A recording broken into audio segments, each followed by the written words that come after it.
N Sasheendrababu ചെയ്യുമെന്നുള്ള കാര്യത്തിൽ ഒരു സംശയവും വേണ്ട. ശരി, എൻ ശശീന്ദ്രബാബു വന്യജീവി സംരക്ഷകൻ നമുക്കൊപ്പമുണ്ട്. അദ്ദേഹത്തിന്റെ നിലപാട് മറ്റൊന്നാണ്.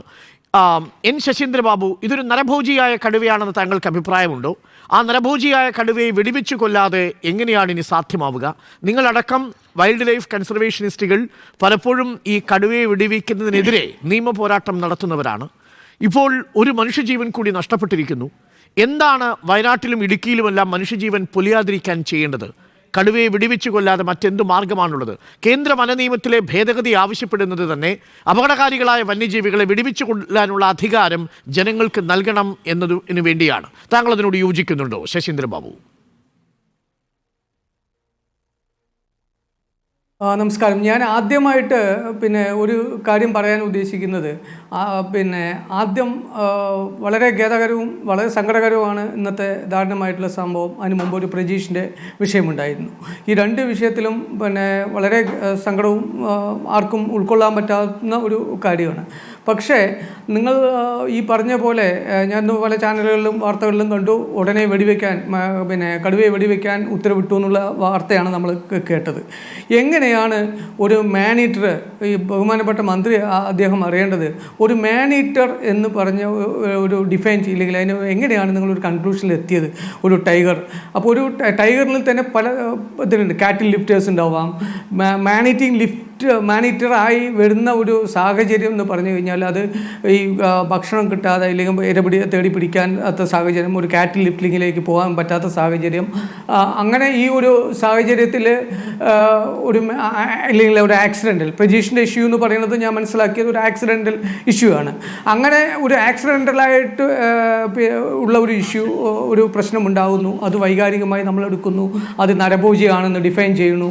അപ്പോൾ ഒരു മാനേറ്ററായി ഡിഫൈൻ ചെയ്യണമെങ്കിൽ കൃത്യമായിട്ട് NTC, national tiger conservation authority പറഞ്ഞിരിക്കുന്ന ഒരു പ്രോട്ടോക്കോളുണ്ട്. ആ പ്രോട്ടോക്കോൾ പ്രകാരം അതിനെ മോണിറ്റർ ചെയ്യുകയെ, അതിനല്ലെങ്കിൽ കൂടുവെച്ച് പിടിച്ച് അത് മാനേറ്റർ ആണെന്നുള്ള നിരീക്ഷിച്ച് അത് മനസ്സിലാക്കിയ ശേഷം മാത്രമേ അതിനെ ഹണ്ട് ചെയ്യാൻ നമുക്ക് പ്രൊവിഷൻ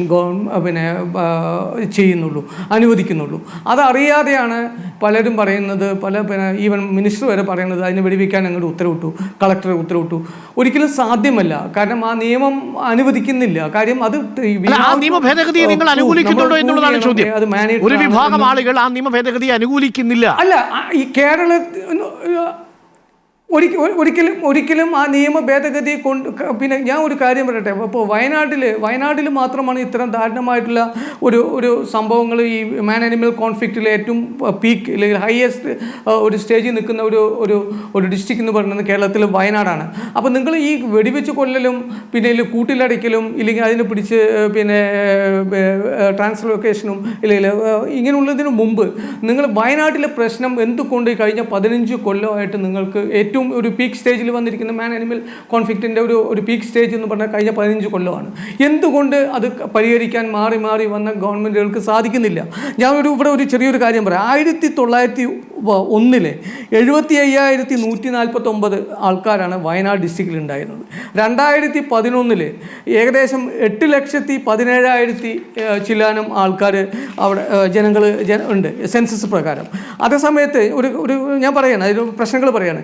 അതേസമയത്ത് ഫോറസ്റ്റ് കവർ 1950 മുതൽ 2021 വരെ, 1950 മുതൽ 1980 വരെ നോക്കുകയാണെങ്കിൽ 1950 ഞാൻ താങ്കൾക്കൊരു മാപ്പ് അയച്ചു തന്നിട്ടുണ്ട്. 1816 square kilometre forest cover Wayanad ഡിസ്ട്രിക്റ്റിൽ 1950 ഉണ്ടായിരുന്നു. അത് 1980 ആകുമ്പോഴത്തേക്കും 852 അതേസമയത്ത് 2021 വരുമ്പോഴത്തേക്കും ഈ 2021 ഏകദേശം 252.8 സ്ക്വയർ കിലോമീറ്ററാണ് ശരിക്കും പറഞ്ഞാൽ ഒരു ഫോറസ്റ്റ് കവറായിട്ട് അവിടെ ഉള്ളത്. അതേസമയത്ത് പ്ലാന്റേഷനിൽ വന്ന ചേഞ്ചസ് നോക്കൂ, ഏകദേശം 318 നയിക്കുന്നതെന്നാണ്. അല്ലല്ല, വനം കയ്യെ അല്ലല്ല 1950-ലെയും 80-ലെയും 2021-ലെയും ഞാൻ മാപ്പ് താങ്കൾക്ക് അയച്ചു തന്നിട്ടുണ്ട്. എത്രത്തോളം ഫോറസ്റ്റ് ഒരു അല്ല, അത് സ്വാഭാവികമായി സംഭവിക്കുന്നതാണ്. ജനപ്പെരുപ്പം ഉണ്ടാകുന്ന സാഹചര്യങ്ങളിൽ അത്തരം പ്രദേശങ്ങൾ വെട്ടിത്തെളിക്കപ്പെടുന്നു, പോകുന്നു. അത് അതിന്റെ പരിസ്ഥിതി രാഷ്ട്രീയം പ്രത്യേകം ചർച്ച ചെയ്യാം. പക്ഷെ എനിക്കറിയേണ്ടത് ഈ കടുവയെ വെടിവെച്ചു കൊന്നാൽ നിങ്ങളടക്കമുള്ളവർ കേസിന് പോകുമോ ഇല്ലയോ എന്നാണ്. തീർച്ചയായിട്ടും ഒരു മാനേറ്ററായിട്ട് അത് പ്രൂവ് ചെയ്യാത്തടത്തോളം കാലം അതിനെ ഹണ്ട് ചെയ്യാൻ നമുക്ക് പറ്റില്ല. അത് അതാണ് പ്രസക്തമായ ഭാഗം. നമുക്ക്